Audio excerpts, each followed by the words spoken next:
Assalamualaikum warahmatullahi wabarakatuh. Di sini kami dari kelompok 8 akan mempresentasikan tugas fitofarmasi dengan tema standarisasi dan evaluasi mutu obat herbal dengan anggota kelompok Rangga Trisna NIM 191021, Ramadan Bagus NIM 19068, Akbar Miftahul NIM 19071, Wiranenggana NIM 19134, Adiman Warubu NIM 19135, dan Muhammad Mufid NIM 19137. Next.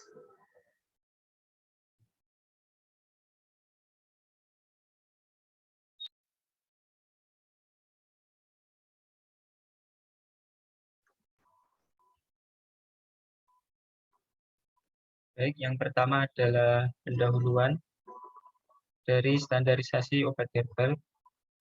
Peralihan pengobatan dari bahan baku sintesis atau kimiawi menjadi bahan herbal terjadi belakangan ini di seluruh dunia. Tren seperti back to nature dan kepedulian manusia terhadap lingkungan meningkatkan kebutuhan makan obat herbal. Kemudian hal tersebut menjadikan pentingnya standarisasi dan identifikasi obat herbal. Standarisasi obat herbal sendiri adalah berarti penegasan identitas untuk dan murniannya dengan menggunakan beberapa parameter. Identifikasi bahan aktif murni merupakan persyaratan penting untuk kualitas dan penentuan dosis tanaman. Adapun terdapat evaluasi parameter berdasarkan studi kimia, fisik, mikrobiologi, terapeutik, dan toksikologi yang berfungsi sebagai alat penting dalam studi stabilitas.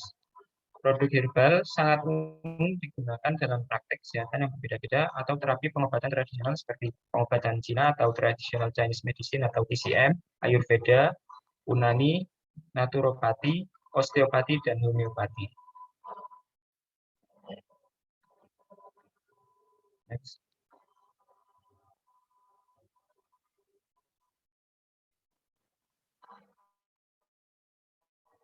Kemudian istilah obat herbal sendiri. Menurut Organisasi Kesehatan Dunia atau WHO, mendefinisikan obat herbal sebagai praktik pengobatan herbal yang meliputi jamu, bahan herbal, sediaan herbal, dan produk jadi herbal yang mengandung bahan aktif suatu bagian tumbuhan atau bahan tumbuhan lain atau kombinasi keduanya. Menurut tradisi di beberapa negara, obat herbal kemungkinan mengandung bahan aktif organik atau anorganik alami yang bukan berasal dari tumbuhan, misalnya bahan hewani dan mineral. Bahan herbal atau sediaan herbal akan dianggap sebagai bahan aktif dari obat herbal yang telah terstandarisasi sehingga konstituen dengan aktivitas terapeutiknya dapat diketahui. Konstituen dengan aktivitas terapeutik yang diketahui adalah zat atau kelompok zat yang didefinisikan secara kimia dan diketahui berkontribusi pada aktivitas terapeutik bahan herbal atau sediaan.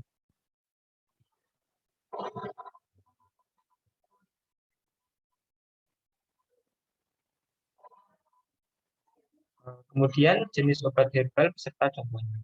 Yang pertama yaitu adalah jamu. Pembagian ini berdasarkan dari tingkat kompleksitas dalam pembuatan sediaan obat herbal tersebut.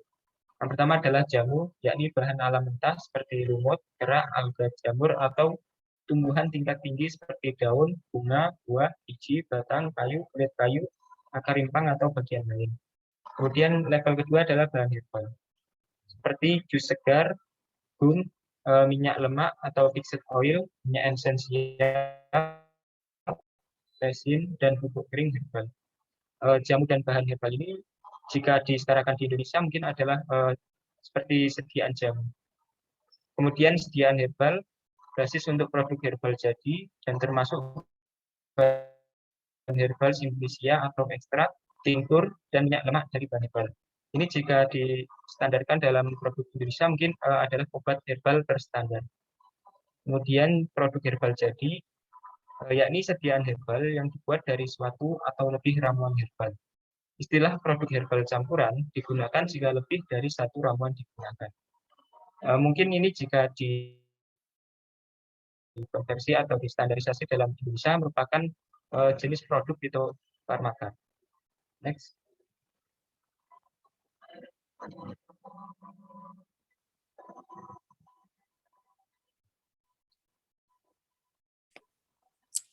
Selanjutnya adalah quality control.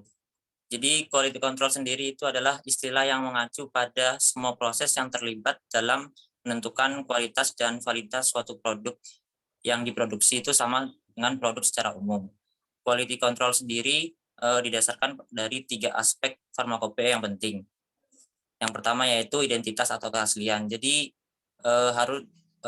harus memiliki satu senyawa aktif. Yang kedua terkait kemurnian. Untuk kemurnian tidak boleh mengandung kontaminan, dan yang ketiga pengujian kandungan. Jadi untuk setiap bahan aktifnya itu harus berada dalam batas yang ditentukan, tidak boleh kurang ataupun lebih. Next.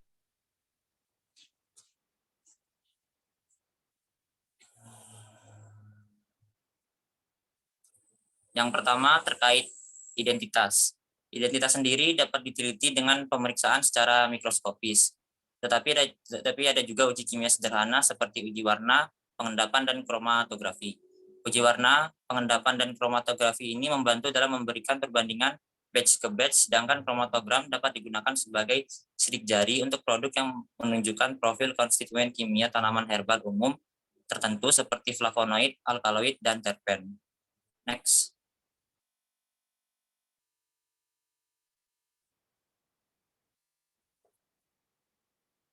Selanjutnya yaitu kemurnian.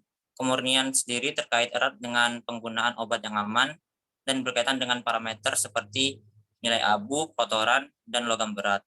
Tapi karena penerapan metode analisis yang lebih baik sekarang, evaluasinya modern mulai mengevaluasi kemurnian modern yang tentang batasan kontaminan mikroba, aflatoksin, radioaktivitas, dan residu pestisida. Next.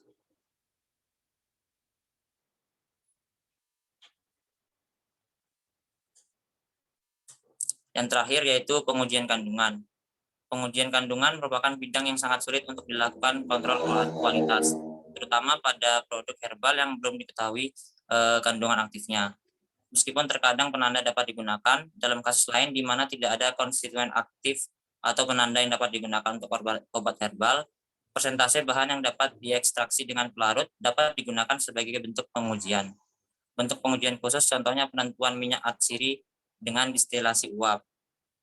Contohnya ketika konstituen aktif misalnya senosides pada daun sena atau penanda misalnya alkit amida pada bunga echinacea diketahui, dapat digunakan berbagai metode analisis kimia modern seperti spektroskopi UV-Vis, TLC, HPLC, HPTLC, GC, spektrometri massa, dan kombinasi GC dan MS. Next. Yang selanjutnya adalah evaluasi.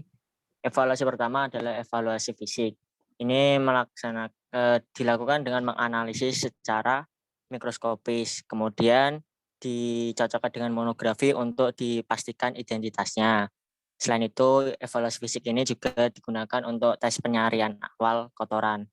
Kemudian evaluasi kimia. Evaluasi kimia ini meliputi proses penyaringan, isolasi, identifikasi, dan juga pemurnian komponen-komponen kimia. Ini dilakukan untuk menilai potensi bahan aktif.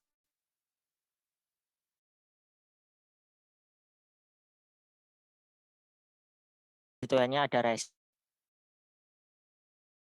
oil, dan gums. Kemudian selanjutnya adalah evaluasi biologis.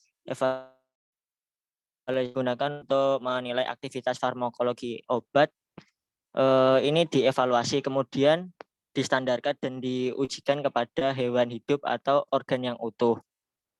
Yang selanjutnya yaitu evaluasi mikroskopis. Mikroskopis ini digunakan untuk mengenali obat secara terstruktur berdasarkan karakteristik histologisnya. Ini melalui analisis kualitatif dari obat yang mentah dari bentuk yang total dan juga bentuk yang bubuk. Pemeriksaannya ini digunakan dengan mengidentifikasi, caranya itu yaitu mengambil tipis transfer section dan juga longitudinal section pada bagian-bagian tumbuhan seperti kulit kayu, dan juga daun. Parameternya meliputi stomata, trikoma, kandungan daun, dan juga mikroskopik kuantitatif. Ini juga disebutkan di bawah ini beberapa parameter dan juga tes reagennya. Next.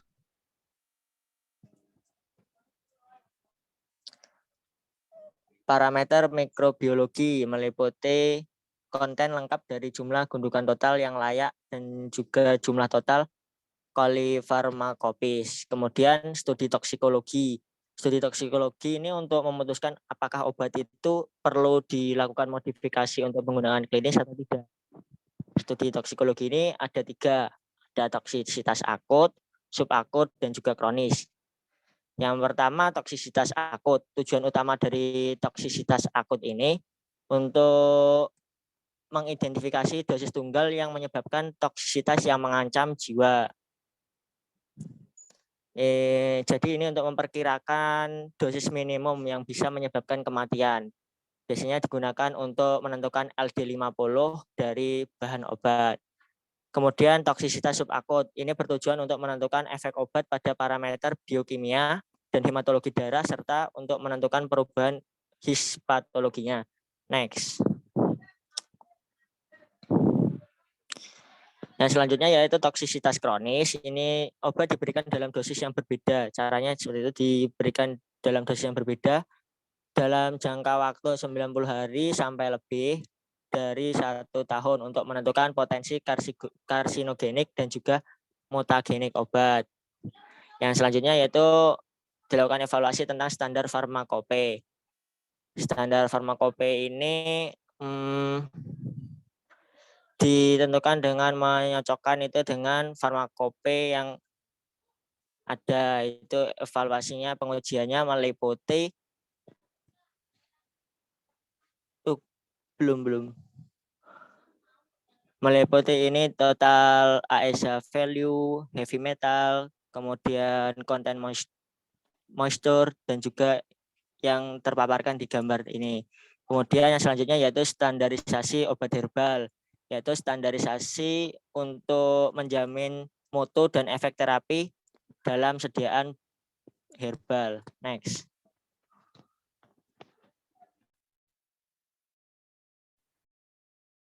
Selanjutnya adalah metode standarisasi pengobatan Ayurveda. Nah, tujuan dari standarisasi ini untuk memastikan bahwa nantinya konsumen akan mendapatkan obat yang menjamin purity, safety, potensi, dan efikasi.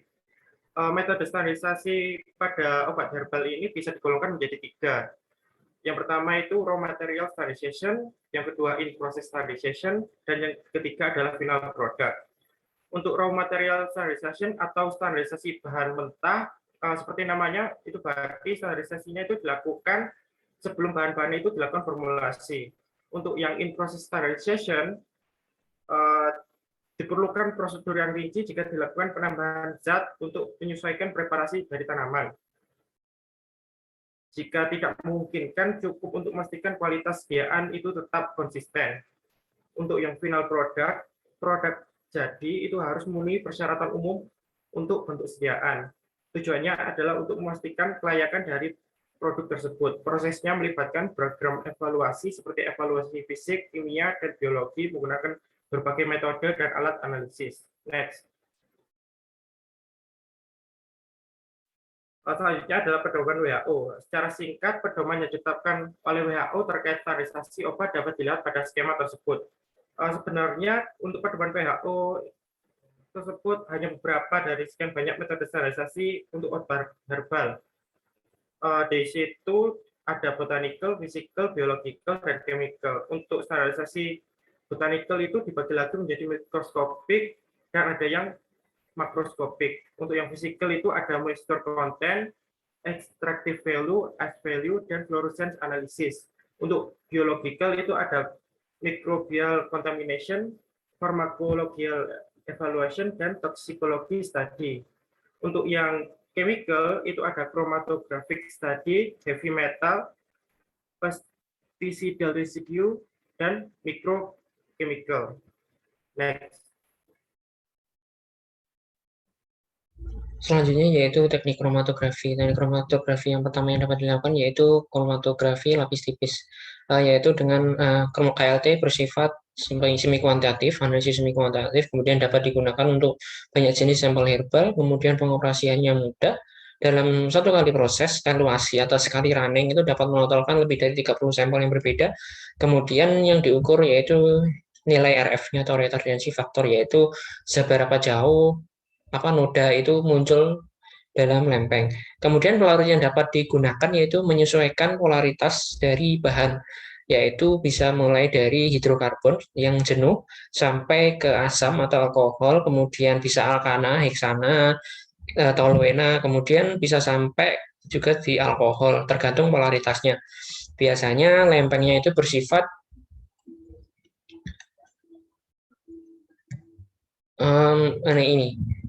lempeng itu bersifat non-polar dan mobile phase atau fase gerak itu bersifat polar. Jadi sampel yang bersifat polar akan terbawa atau tereluasi lebih jauh dari titik awalnya. Gitu. Next, kemudian kromatografi lapis tipis performa tinggi atau HPTLC dapat mengakomodasi analisis baik secara kualitatif dan kuantitatif, kemudian mampu menganalisis sampel kasar yang di dalamnya masih terdapat banyak senyawa aktif. Kemudian proses pemisahan dapat diamati dengan pemberian warna pada sampel. Yang dapat dilakukan secara paralel di lempeng yang sama sehingga dapat menghemat waktu dan biaya. Pilihan pelarut sangat bervariasi, pemisahan dua dimensi lebih mudah dilakukan. Kemudian dapat menggunakan agen warna tertentu untuk mengamati pemisahan noda dan mengkombinasikan model evaluasi yang berbeda, baik secara kualitatif dan kuantitatif. Kemudian LCMS atau liquid chromatography mass spectroscopy, yaitu merupakan kombinasi antara liquid chromatography dengan spektroskopi massa, dapat menggunakan metode elektrospray, termospray, dan ionisasi semprotan ion. Ionisasi semprotan ion memiliki sensitivitas dan spesifisitas tinggi dengan spektroskopi massa ion sekunder cair. Spektroskopi massa laser menggunakan gelombang frekuensi 600 MHz dengan yang dapat digunakan untuk analisis molekul protein dan peptida. Di sebelah kanan merupakan salah satu instrumen yang dapat digunakan dalam LCMS. Kemudian senyawa marker. Senyawa marker yaitu senyawa murni yang terisolasi tunggal atau merupakan metabolit sekunder yang sebagian besar berbentuk terpen, steroid, alkaloid, gugus heteroaromatik, flavonoid aromatik, dan glikosida yang memiliki gugus fungsi alkohol, karbonil, olevinat, asam, ester, dan amida yang sangat berguna untuk bahan baku tunggal. Senyawa marker merupakan senyawa yang digunakan untuk identifikasi suatu sampel yang memiliki ciri khas tertentu. Seperti mungkin di temulawak itu senyawa markernya santoriza, atau kemudian di kunyit itu kurkumin, dan lain sebagainya. Selain itu, marker juga dalam bentuk genetik adalah sequence gen atau DNA tertentu yang telah diketahui lokasinya pada kromosom sampel yang digunakan untuk mengontrol kualitas bahan pada tingkat gen. Jadi senyawa marker bisa digunakan pada awal sebelum proses produksi saat menerima bahan baku dari supplier.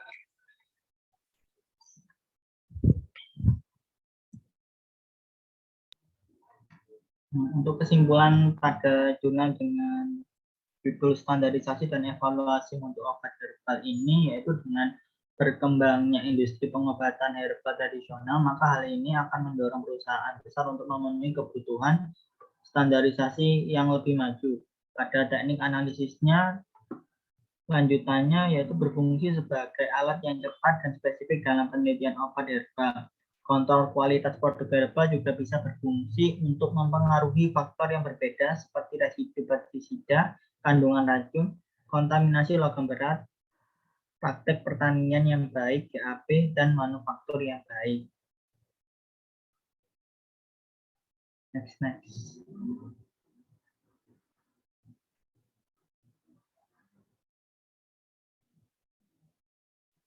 Cukup sekian presentasi dari kelompok 8, kurang lebihnya mohon maaf. Wassalamualaikum warahmatullahi wabarakatuh.